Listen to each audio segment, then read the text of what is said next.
안녕하십니까. 오늘은 대구 아파트 매수 골든타임이 언제였던가.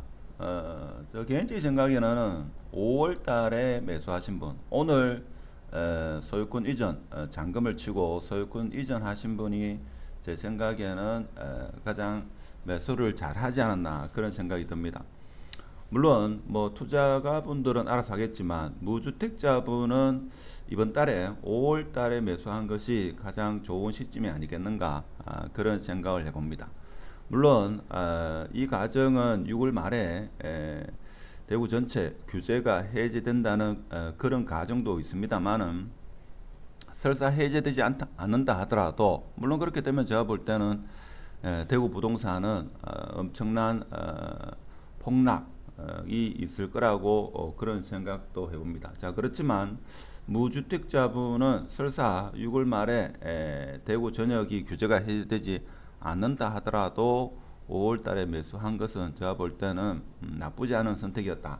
자, 이런 말씀을 드리고, 오늘은 특히 투자에는 절대로 참고하지 마시라. 자, 이런 말씀을 드리고, 상승 하락 두 가지 측면에서 한번 생각해보고, 특히 무주택자 입장에서 한번 좀 디테일하게 한번 생각해보는 시간을 가지도록 하겠습니다.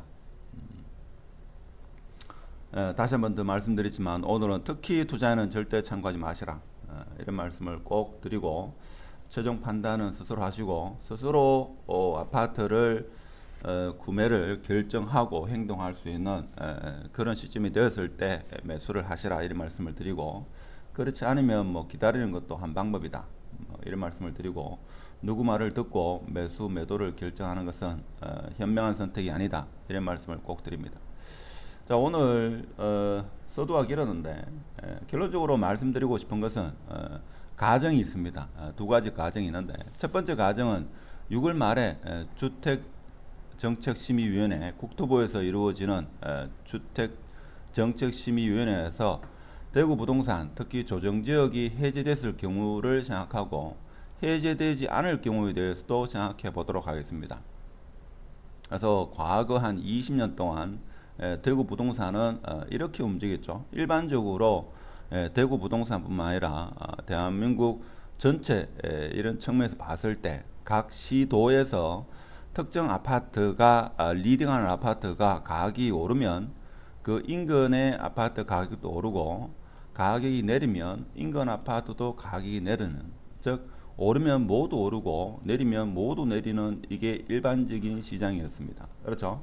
여러분도 여기에 익숙하고, 중개하시는 분도 그동안 한 20년 동안 아파트만 해오신 분도 일반적으로 이렇게 보통 생각합니다. 저도 이것을 과거 20년 동안 아파트 흐름을 이렇게 봐왔습니다. 근데 이번에는 저는 조금 다를 거다, 이런 생각을 합니다. 물론 그 가능성은 제가 이런 말을 해가지고 실제 그렇게 안 될 가능성이 더 클 수는 있습니다만은, 이번만큼은 뭔가 좀 다를 거다라는 생각이 많이 듭니다. 그래서 6월 말에 대구 전체가 규제가 해제되고, 특히 수성구도 해제가 됐다. 뭐 투기과열지구까지는 아니더라도 조정지역이 전체적으로 다 해제가 됐다. 자, 이렇게 되면 제가 생각할 때는 이번에 수성구는 오를 겁니다. 그렇죠? 그래서 수성구는 지금 심지어 18년 가격으로 회귀한 그런 아파트 단지도 있다 이거죠. 18년, 19년, 20년 초가 아니고 18년, 19년 가격으로 컴백한 그런 아파트 가격도 있고, 그것이 특히 5월 달에 있죠. 여러 가지 세금이라든지 여러 가지 이유로 5월 달에 물건을 아주 저렴한 가격에 매도자가 매도한 경우가 각 아파트 단지별로 몇 개가 있습니다. 자, 그러면 규제가 풀리면 제가 볼 때는 수성구는 오를 겁니다. 물론 수성구 내에서도 있죠. 핵심 지역만 오를 겁니다. 그래서 수성구 내에서도 파동, 미분양이 많은 파동이나 이 인근 지역은 그렇게 오른다고 볼 수는 없고, 거래는 좀 이루어질 겁니다. 그렇죠? 근데 타구 같은 경우에는 지금 입주 물량이 많이 있기 때문에 보합 내지는 하락을 할 겁니다. 그렇죠? 그래서 과거와 같은 모두 오르고 모두 내리는 이런 시장은 아닐 거라 저는 그런 생각을 합니다. 그래서 규제가 해제되면 오르는 것은 급격하게 오르고, 자, 오르지 않는 보합 거래만 되고, 어떤 것은 거래가 되면서 오히려 하락하는, 자, 이런 시장이 펼쳐지지 않겠는가, 저는 그렇게 생각합니다. 그래서 결론적으로는 대구 전체 거래는 활발하게 이루어질 것이다. 자, 이런 생각을 해봅니다.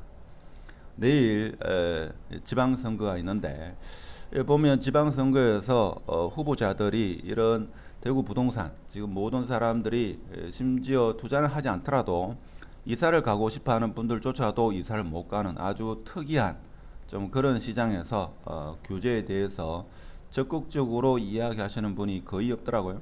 이게 좀 아쉽습니다. 자, 그럼 만일에 6월 말에 주정심에서 대구 부동산 규제를 해제하지 않는 경우는 어떻게 될 거냐?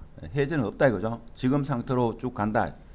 그러면 금리 인상은 지금 예견되어 있고 공급도 계속적으로 올해, 내년, 24년까지 공급은 엄청나게 많습니다. 자, 이럴 경우에는 제가 볼 때는 모든 것은 하락합니다. 하락하지 않는 것은 거의 없을 정도로 아파트 가격은 이제 침체의 골이 상당히 깊어지지 않겠는가. 그래서 꼭 매도해야 될 분은 가격을 엄청나게 내려가지고 매도를 할 겁니다. 심지어 5월 달보다도 더 낮은 가격의 물건을 던지지 않겠나. 물론 5월 달 6월 1일부터 뭐 세금 문제가 있다 하더라도 꼭 매도하고 타도시로 이동하실 분들은 가격을 더 내려가지고 이렇게 매도를 해야 되기 때문에 하락은 더 지속된다, 이렇게 볼 수 있고, 심지어 뭐 범사 만삼, 범어내거리 수성동 할 거 없이 있죠. 대체적으로 가격은 하락할 겁니다.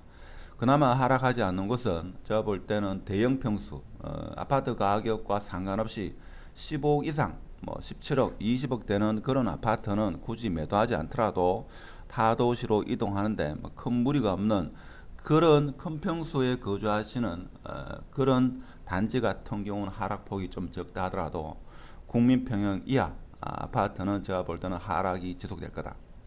특히 타구 같은 경우에죠. 타구 같은 경우는 입주한 아파트가 많은 곳은 제가 볼 때는 폭락을 할 겁니다. 그래서 흔히 말하는 헬이 열린다. 그래서 상상할 수 없을 정도로 어떻게 보면 2009년, 10년과 같은 그런 시장이 이제 펼쳐질 겁니다. 만일에 이게 해제가 안 되면. 자, 이렇게 되면 제가 볼 때는 아파트만 이럴 거냐? 아파트만 이렇지 않다 이거죠. 수익형 부동산, 흔히 말하는 통상가, 건물도 제가 볼 때는 하락합니다. 하락하고 금매가 나온다. 금리가 인상되면 아파트보다도 오히려 이 건물이 직격탄을 맞을 겁니다. 제가 대시민 해가지고 멤버십을 운영하는데 통상가 쪽으로 이렇게 공부를 조금 합니다. 보면 18년도부터 해가지고 21년도까지 건물을 매수하면서 법인으로 한 80% 이렇게 대출을 일으킨 분이 상당히 많습니다. 자, 이분들이 금리가 인상되면 아파트보다도 오히려 더 직격탄입니다. 물론 수입이 많으신 분, 대출을 많이 내지 않으신 분은 상관이 없겠습니다만 지금도 좀 금매 내지는 과거 가격보다도 더 내린 가격에 지금 수익형 부동산이 매물로 나오고 있다 하는 겁니다. 그래서 꼬마 빌딩, 통상가 할 것 없이 점차적으로 하락, 심지어는 폭락도 있을 겁니다. 그럼 과연 이것이 언제까지 이렇게 될 거냐? 제가 볼 때는 아파트 시장이죠. 부동산 규제가 이번 6월 달에 해제가 안 되면, 물론 연말에 해제될 수도 있고 뭐 내년쯤 해제될 수 있겠죠. 그러니까 해제가 되는 그 시점까지 계속적으로 하락할 겁니다. 그렇죠? 그래서 내년에 해제된다 하더라도 내년은 공급이 또 더 많기 때문에 어떻게든 간에 타구 같은 경우는 24년까지 계속적으로 하락을 하지 않겠는가, 자, 이런 생각을 해봅니다. 그래서 입주장이 많은 그 인근의 아파트는 매수를 저는 보류, 되도록이면 하지 않는 게 좋다, 이런 말씀을 드리고 싶습니다. 자, 그러면 오늘 제가 말씀드리고 싶은 것은, 자, 무주택자는 어떻게 할 거냐?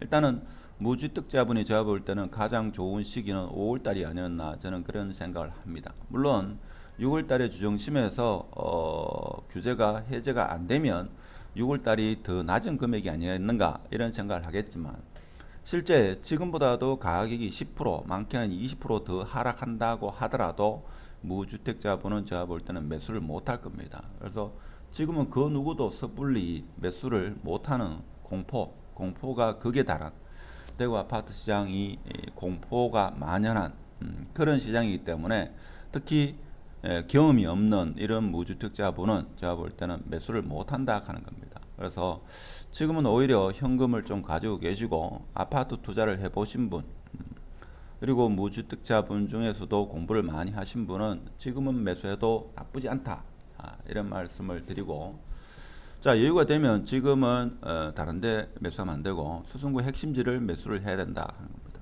오늘 특히 제 영상은 투자에는 참고하지 마시라, 다시 한 번 더 말씀드린다. 또 지금이라도 제가 볼 때는 매수하면 된다, 저는 그런 말씀을 드립니다.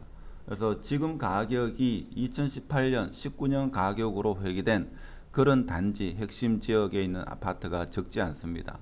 그런 아파트 같은 경우에는 뭐 6월달이라도 매수하면 나쁘지는 않다.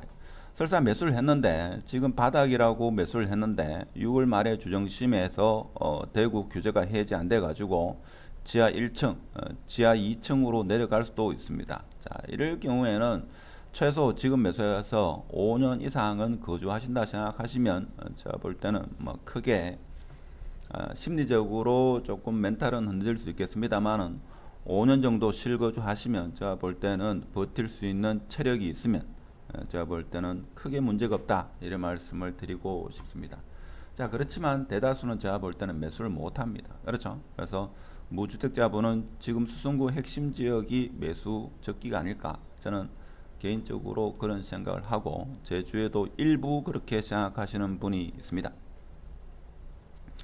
자, 그러면 나머지 대다수의 분들은 지금은 제가 생각할 때는 6월 말 주정심을 기다리거나 언젠가 있을 대구의 조정지역 해제를 기다리는 분이 대다수이기 때문에 가격은 점차적으로 떨어질 가능성이 크다. 언제까지? 규제가 해제될 때까지 가격은 계속적으로 하락할 거다. 자, 그런 말씀을 드립니다.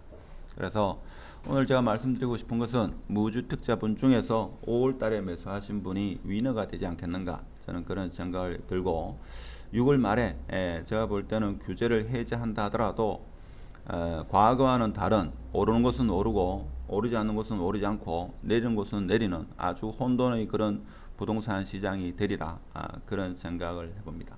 그래서 무주택자분은 5월 달에 매수를 못했으면 6월 달에는 아주 적극적으로 매수를 한번 검토해 볼 수도 있다, 뭐 그런 이야기도 있다, 뭐 이 정도 생각하시고 투자에는 절대 참고하지 마시고 오늘 영상은 이 정도로 하고 마치도록 하겠습니다.